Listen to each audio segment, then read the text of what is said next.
नमस्कार। एग्जाम एडो के static G के प्रोग्राम में आपका स्वागत है। शुरुआत करते हैं पिछले सेशन के रिकैप से। पहला प्रश्न था, निम्नलिखित कथनों पर विचार कीजिए। बाबर के भारत में आने के फलस्वरूप 1. उपमहाद्वीप में बारूद के उपयोग की शुरुआत हुई। 2. इस क्षेत्र की स्थापत्य कला में मेहराब और गुंबद बनने की शुरुआत हुई।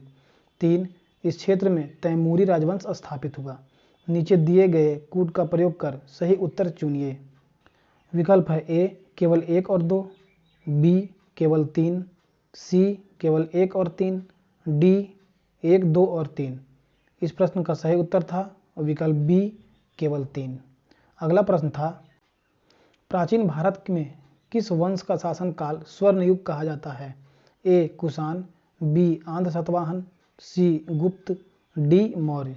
इस प्रश्न का सही उत्तर था विकल्प सी गुप्त। अगला प्रश्न था, महात्मा बुद्ध के संबंध में निम्नलिखित कथनों पर विचार कीजिए। 1. उनका जन्म कपिलवस्तु में हुआ था। 2. उन्होंने बोध गया में ज्ञान प्राप्त किया था। 3. उन्होंने वैदिक धर्म को स्वीकार किया था। 4. उन्होंने आर्य शब्द का प्रचार किया था। नीचे दिए गए कूट का प्रयोग कर सही उत्तर चुनिए। विकल्प था ए केवल 1, 2 और 3, बी केवल 3 और 4, सी केवल 1, 3 और 4, डी 1, 2, 3 और 4। इस प्रश्न का सही उत्तर था विकल्प डी 1, 2, 3 और 4।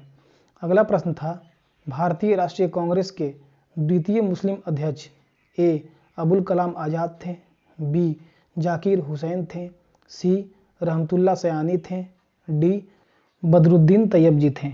इस प्रश्न का सही उत्तर था विकल्प सी रहमतुल्लाह सयानी थे। अगला प्रश्न था, अबुल कलाम आज़ाद के अल हिलाल पर सरकार द्वारा प्रतिबंध लगाने के बाद अलबिलाग की स्थापना उन्होंने कब की? ए 1913 में, बी 1914 में, सी 1915 में, डी 1916 में। इस प्रश्न का सही उत्तर था विकल्प सी 1915 में। अगला प्रश्न था, इनमें से किस जिले की सीमा झारखंड से स्पर्श नहीं करती है? ए औरंगाबाद, बी कटिहार, सी कैमूर, डी नवादा। इस प्रश्न का सही उत्तर था विकल्प सी कैमूर। अगला प्रश्न था, बिहार के किस वन्यजीव अभयारण्य का क्षेत्रफल सर्वाधिक है? ए उदयपुर वन्यजीव अभयारण्य, बी भीम बांध वन्यजीव अभयारण्य, सी कैमूर वन्यजीव अभयारण्य, डी वाल्मीकि वन्यजीव अभयारण्य। इस प्रश्न का सही उत्तर था विकल्प सी कैमूर वन्यजीव अभयारण्य। अगला प्रश्न था, निम्नलिखित फसलों पर विचार कीजिए। 1 कपास, 2 मूंगफली, 3 धान, 4 गेहूं। नीचे दिए गए कूट का प्रयोग कर सही उत्तर चुनिए। विकल्प ए केवल 1 और 4, बी केवल 2 और 3, सी केवल 1, 2 और 3, डी 2, 3 और 4। इस प्रश्न का सही उत्तर था विकल्प सी केवल 1, 2 और 3। आपको बता दें कि यह फसल खरीफ फसल का उदाहरण है। अगला प्रश्न था, निम्न महासागरीय धाराओं में से कौन सी प्रशांत महासागर से संबंधित नहीं है? ए कनारी, बी क्यूरेसिबो, सी कैलिफोर्निया, डी हम्बोल्ट। इस प्रश्न का सही उत्तर था विकल्प ए कनारी। अगला प्रश्न था, निम्नलिखित में से कौन सा एक जलडमरू मध्य अंतर्राष्ट्रीय तिथि रेखा के सर्वाधिक निकट है? ए मलक्का, बी फ्लोरिडा, सी जिब्राल्टर, डी बेरिंग। इस प्रश्न का सही उत्तर था विकल्प डी बेरिंग जलडमरू मध्य। अगला प्रश्न था, राज्यपालों के संदर्भ में निम्न में से कौन सा एक कथन सही नहीं है? ए वह राज्य की विधायिका का अंग होता है, बी वह मृत्युदंड को क्षमा कर सकता है, सी वह राज्य के उच्च न्यायालय के न्यायाधीशों की नियुक्ति नहीं करता है, डी उसके पास आपातकालीन शक्तियां नहीं हैं। इस प्रश्न का सही उत्तर था विकल्प बी वह मृत्युदंड को क्षमा कर सकता है। अगला प्रश्न था, निम्नलिखित कथनों पर विचार कीजिए। 1. भारत में किसी राज्य के विधान परिषद आकार में उस राज्य के विधानसभा के आधे से अधिक बड़ी हो सकती है। 2. किसी राज्य का राज्यपाल उस राज्यपाल की विधान परिषद के सभापति को नाम निर्देशित करता है। उपरोक्त कथनों में से कौन सा से कथन सही है? ए केवल 1, बी केवल 2, सी 1 और 2 दोनों, डी ना तो 1 और ना ही 2। इस प्रश्न का सही उत्तर था विकल्प डी ना तो एक और ना ही दो। अगला प्रश्न था, निम्नलिखित में से किस राज्य में विधायिका का दूसरा सदन नहीं है? ए तमिलनाडु, बी महाराष्ट्र, सी कर्नाटक, डी उत्तर प्रदेश। इस प्रश्न का सही उत्तर था विकल्प ए तमिलनाडु। अगला प्रश्न था, निम्नलिखित राज्यों संघ शासित क्षेत्र के समूह में किसकी लोकसभा में केवल एक सीट है? ए गोवा मेघालय नागालैंड, बी मणिपुर दादर नगर हवेली पुडुचेरी, सी अरुणाचल प्रदेश सिक्किम लक्षद्वीप, डी चंडीगढ़ सिक्किम मिजोरम। इस प्रश्न का सही उत्तर था विकल्प डी चंडीगढ़ सिक्किम मिजोरम। अगला प्रश्न था, भारत का योजना आयोग है? ए एक स्वायत्त शासित संस्था, बी एक सलाहकार संस्था, सी एक संवैधानिक संस्था, डी एक वैधानिक संस्था। इस प्रश्न का सही उत्तर था विकल्प बी एक सलाहकार संस्था। अगला प्रश्न था, निम्नलिखित में से किसे महारत्न का दर्जा प्राप्त नहीं है? A steel authority of India limited, B Bharat heavy electricals limited, C oil and natural gas corporation limited, D oil India limited. इस प्रश्न का सही उत्तर था विकल्प डी ऑयल इंडिया लिमिटेड। आपको यह बता दें कि ऑयल इंडिया लिमिटेड नवरत्न का दर्जा प्राप्त कंपनी है। अगला प्रश्न था, हाल ही में प्रस्तुत एम नरसिम्हन समिति का प्रतिवेदन किस विषय पर है? ए अंतर्राष्ट्रीय व्यापार पर, बी मूल्य रचना पर, सी बैंकिंग सुधार पर, डी कराधान सुधार पर। इस प्रश्न का सही उत्तर था विकल्प सी बैंकिंग सुधार पर। अगला प्रश्न था, बौद्धों की अधिकतम संख्या पाई जाती है? ए बिहार में, बी कर्नाटक में, सी महाराष्ट्र में, डी उत्तर प्रदेश में। इस प्रश्न का सही उत्तर था विकल्प सी महाराष्ट्र में। अगला प्रश्न था, मोटर कार बैटरी के संबंध में निम्नलिखित कथनों पर विचार कीजिए। एक वोल्टता सामान्यतः 12 वोल्ट होती है। 2 प्रयुक्त विद्युत अपघट्य हाइड्रोक्लोरिक अम्ल होता है। 3 इलेक्ट्रोड सीसा और ताम्र होते हैं। 4 धारिता को एम्पीयर घंटा में व्यक्त करते हैं। उपयुक्त कथनों में से कौन सा से सही है? विकल्प है ए केवल 1 और 2, बी केवल 2 और 3, सी केवल 3 और 4, डी केवल 1 और 4। इस प्रश्न का सही उत्तर था विकल्प डी केवल 1 और 4। अगला प्रश्न था, विटामिन सी के विषय में सत्य कथन चुनिए। 1 यह प्रतिरक्षा प्रणाली को मजबूत करता है। 2 गर्म करने पर नष्ट हो जाती है। 3 यह दूध में नहीं पाई जाती है। 4 यह मानव शरीर में संक्रमण को रोकने वाला विटामिन है। विकल्प है ए केवल 1, 2 और 4, बी केवल 2, 3 और 4, सी केवल 1, 2 और 3, डी उपयुक्त सभी। इस प्रश्न का सही उत्तर था विकल्प सी केवल 1, 2 और 3। इस प्रश्न में कथन 4 गलत है क्योंकि संक्रमण को रोकने वाला विटामिन ए है। अगला प्रश्न था, पपीते के पीले रंग का कारण है? ए पपैन, बी लाइकोपीन, सी कैरिका जैंथिन, डी कैरोटीन। इस प्रश्न का सही उत्तर था विकल्प सी कैरिका जैंथिन।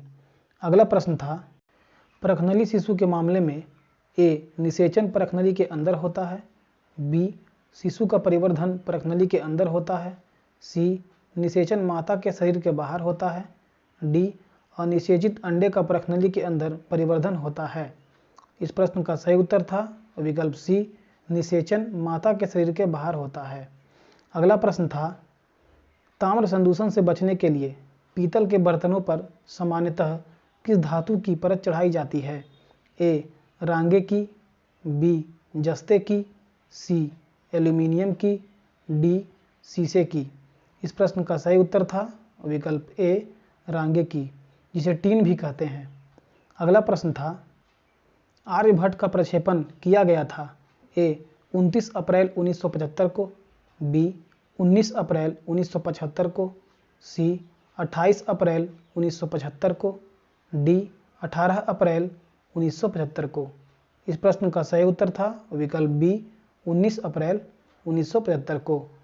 अगला प्रश्न था, डीआरडीओ के द्वारा कौन सा मिसाइल कार्यक्रम बंद कर दिया गया है?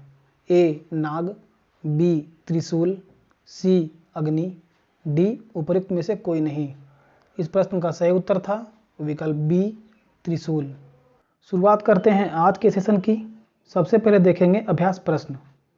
ब्रिटिश ईस्ट इंडिया कंपनी के चाय के व्यापारिक एकाधिकार को किस एक्ट में समाप्त कर दिया गया?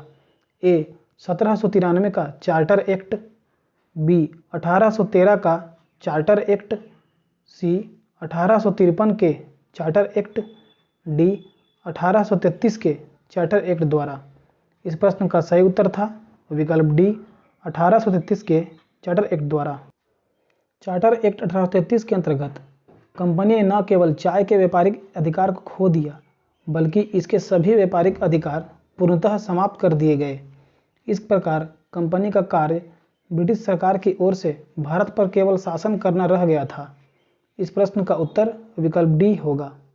आज के सेशन का पहला प्रश्न है, सुल्तान पृथ्वी पर ईश्वर का प्रतिनिधि है और उसका स्थान केवल पैगंबर के पश्चात है। यह किस सल्तनत कालीन शासक ने कहा था? ए बलबन, बी मोहम्मद बिन तुगलक, सी अलाउद्दीन खिलजी, डी इल्तुतमिश। इस प्रश्न का सही उत्तर था विकल्प ए बलबन। बलबन के अनुसार सुल्तान को कार्य करने की प्रेरणा और शक्ति ईश्वर से प्राप्त होती है। इसी कारण जनसाधारण और सरदारों को उसके कार्यों की आलोचना करने का अधिकार नहीं था। उसने अपने पुत्र को बुगरा खान से कहा था कि सुल्तान का पद निरंकुशता का सजीव प्रतीक है। अतः इस प्रश्न का उत्तर विकल्प ए बलबन होगा। अगला प्रश्न है, हड़प्पन संस्कृति के संदर्भ में शैलकृत स्थापत्य के प्रमाण कहाँ से मिले हैं? ए कालीबंगा, बी धौलावीरा, सी कोटदीजी, डी आमरी। इस प्रश्न का सही उत्तर है विकल्प बी धौलावीरा। धौलावीरा हड़प्पा सभ्यता की भारत में स्थित दूसरी सबसे बड़ी बस्ती है। यह गुजरात के कच्छ में अवस्थित है। यहाँ से उत्खनन के परिणाम स्वरूप हड़प्पा सभ्यता की अनेक महत्वपूर्ण जानकारियाँ प्राप्त की गई। इन खोजों में शैलकृत जलकुंड महत्वपूर्ण है। इस प्रश्न का उत्तर विकल्प बी होगा। अगला प्रश्न है, प्राचीन भारत में निशाका जाने जाते थे। ए स्वर्ण आभूषण, बी गायें, सी तांबे के सिक्के, डी चांदी के सिक्के। इस प्रश्न का सही उत्तर है विकल्प ए स्वर्ण आभूषण। बौद्ध जातक में 3 प्रकार के स्वर्ण सिक्कों का उल्लेख मिलता है। प्रथम क्रम में निशाका या निष्क, दूसरे क्रम में सुवर्ण और तीसरे क्रम में मसाका। मसाका मूल्य की दृष्टि से सबसे निम्न और निशाका उच्च मूल्य वाली मुद्रा थी। अतः इस प्रश्न का उत्तर विकल्प ए होगा। अगला प्रश्न है, भारतीय राष्ट्रीय कांग्रेस पर प्रार्थना, याचना तथा विरोध करने की राजनीति का आरोप किसने लगाया था? ए विपिन चंद्र पाल, बी लाला हरदयाल, सी बाल गंगाधर तिलक, डी लाला लाजपत राय। इस प्रश्न का सही उत्तर है विकल्प सी बाल गंगाधर तिलक। तिलक ने कहा कि हमारा उद्देश्य आत्मनिर्भरता है, भिक्षावृत्ति नहीं। उन्होंने कांग्रेस पर प्रार्थना, याचना तथा विरोध की राजनीति करने का आरोप लगाया था। अतः इस प्रश्न का उत्तर विकल्प सी होगा। उग्रवादी विचारधारा के 4 प्रमुख नेता थे, बाल गंगाधर तिलक, लाला लाजपत राय, विपिन चंद्र पाल तथा अरविंद घोष। अगला प्रश्न है, भारतीय स्वाधीनता संघर्ष से संबंधित निम्नलिखित घटनाओं को उनके सही क्रम में रखकर सही कूट चुनिए। 1 द्वितीय गोलमेज सम्मेलन, 2 भारतीय राष्ट्रीय कांग्रेस का कराची अधिवेशन, 3 भगत सिंह को फांसी, 4 गांधी इरविन समझौता। विकल्प है ए 1 2 3 4, बी 2 3 1 4, सी 4 3 2 1, डी 3 4 2 1। इस प्रश्न का सही उत्तर है विकल्प सी 4 3 2 1। पहले स्थान पर गांधी इरविन समझौता। कांग्रेस ने वायसराय के साथ बातचीत के लिए गांधी को अधिकृत किया। गांधी और इरविन के बीच लंबी बातचीत के उपरांत 5 मार्च 1931 को दोनों के बीच एक समझौते पर हस्ताक्षर हुए, जिसे गांधी इरविन समझौता के रूप में जाना जाता है। 2 नंबर पर भगत सिंह को फांसी।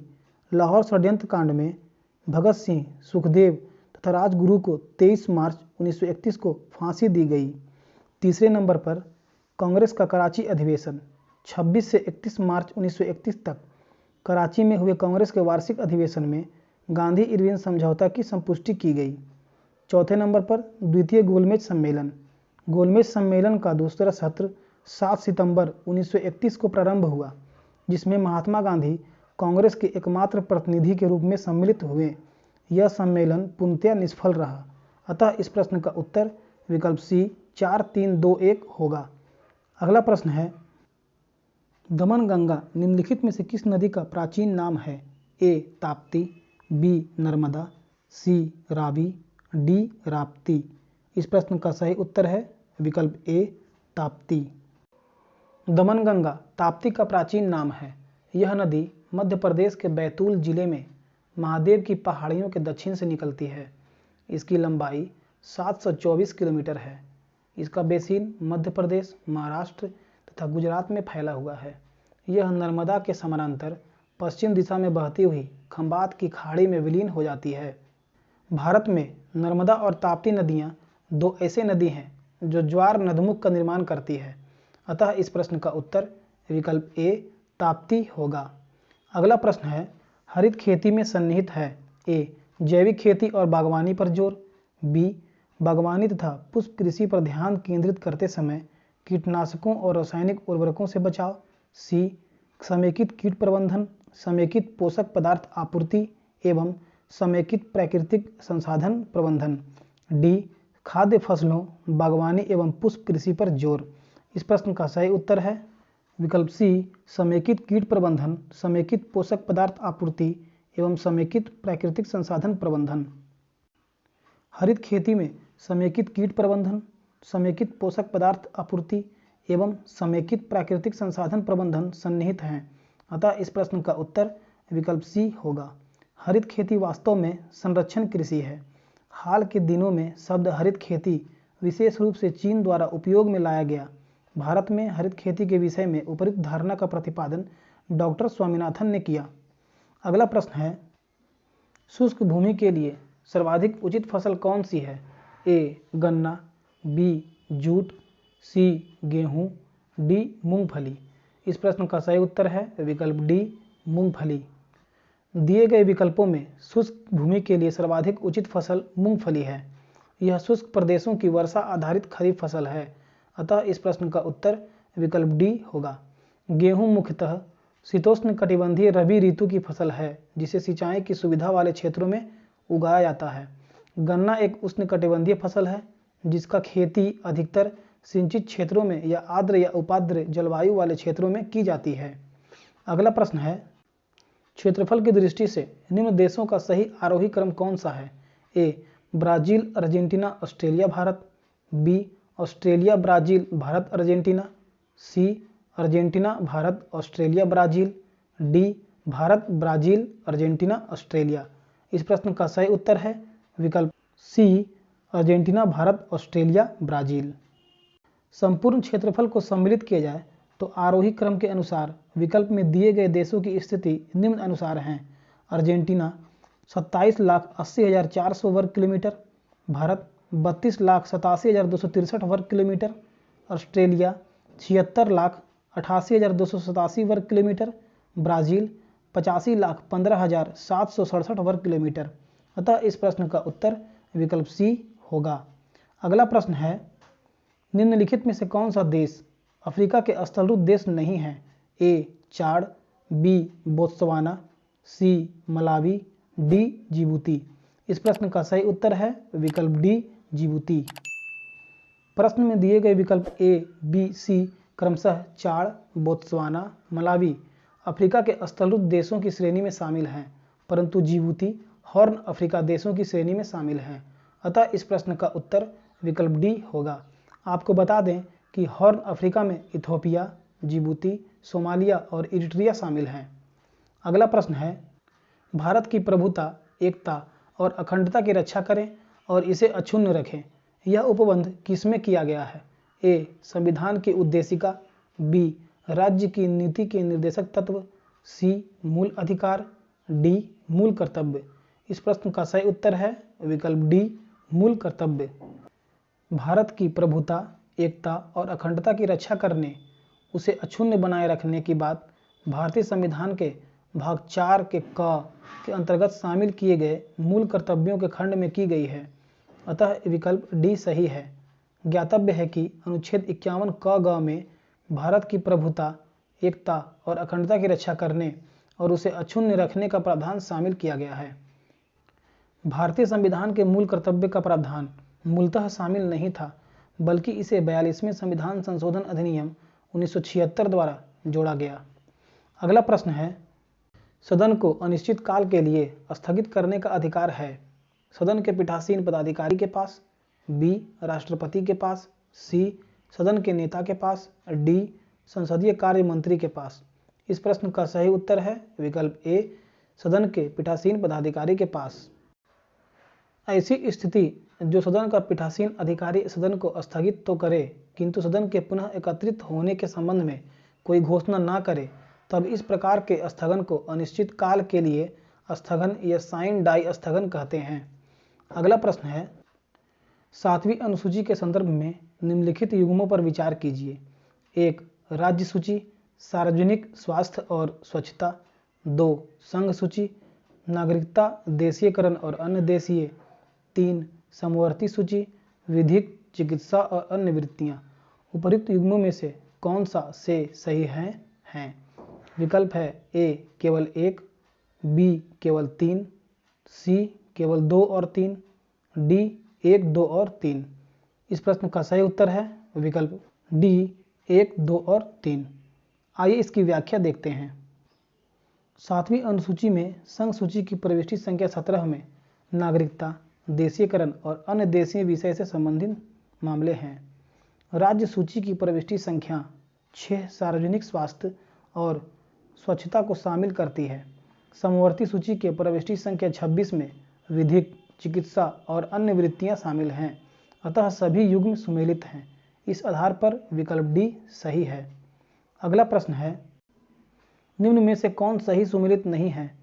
ए अस्पृश्यता का अंत अनुच्छेद 17, बी गिरफ्तारी एवं निरोध के विरुद्ध संरक्षण अनुच्छेद 20, सी धर्म की स्वतंत्रता अनुच्छेद 25, डी अल्पसंख्यकों के हितों का संरक्षण अनुच्छेद 29।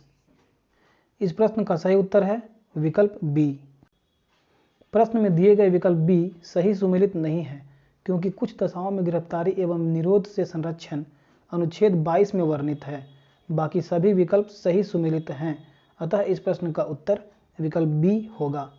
अगला प्रश्न है, संविधान में मंत्रिमंडल शब्द का एक ही बार प्रयोग हुआ है और वह ए अनुच्छेद 352 के 3 में, बी अनुच्छेद 74 में, सी अनुच्छेद 352 के 2 में, डी अनुच्छेद 76 में। इस प्रश्न का सही उत्तर है विकल्प ए अनुच्छेद 352 का 3 में। संविधान में मंत्रिमंडल शब्द का प्रयोग केवल अनुच्छेद 352 के खंड 3 में किया गया है।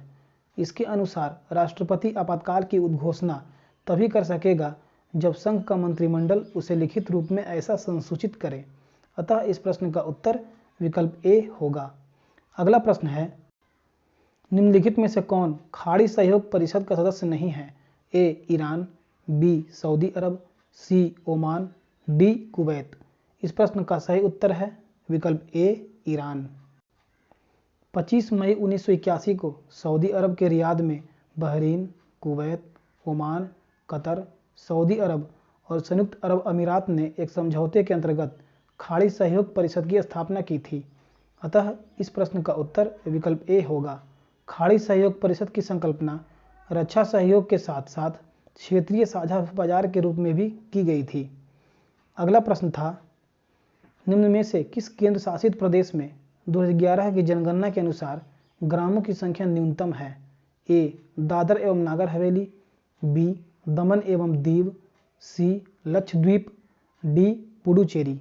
इस प्रश्न का सही उत्तर था विकल्प बी दमन एवं दीव।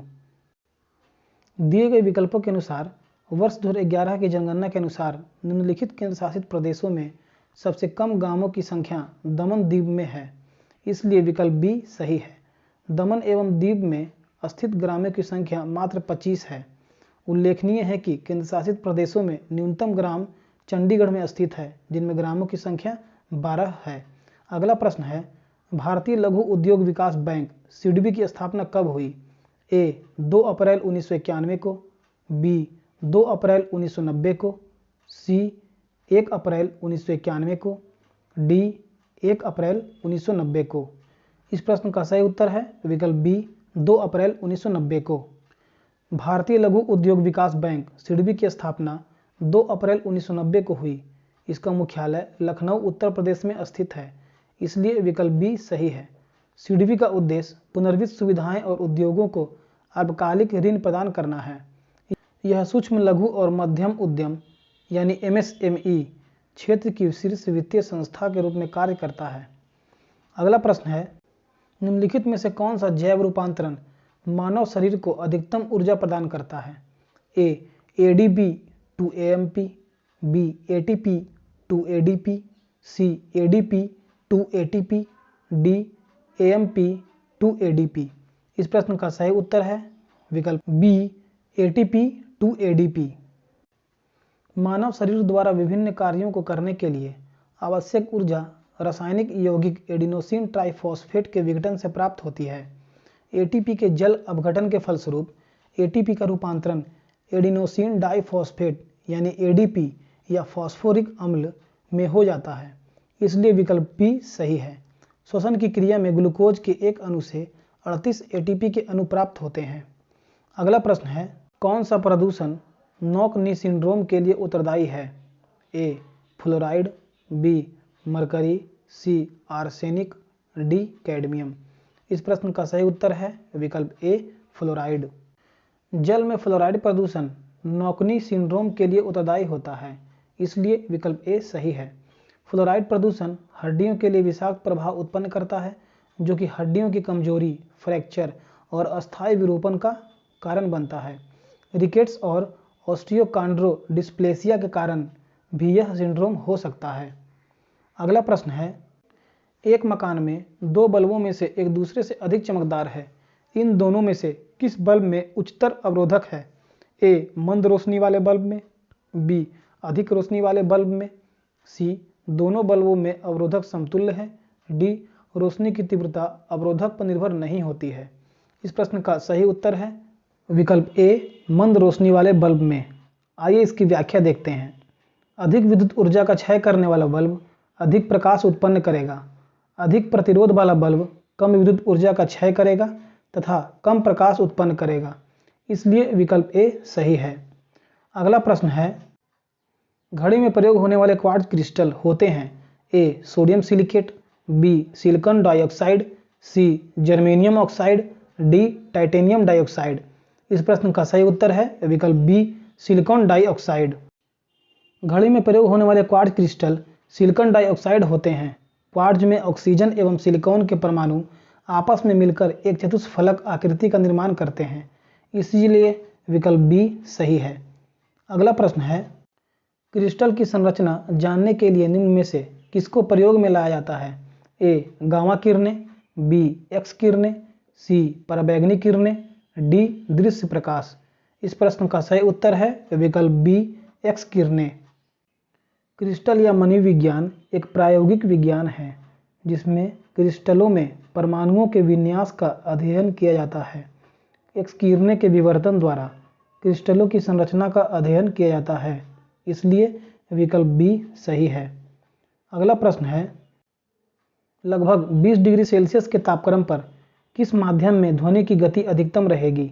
ए हवा, बी ग्रेनाइट, सी पानी, डी लोहा। इस प्रश्न का सही उत्तर होगा विकल्प डी लोहा।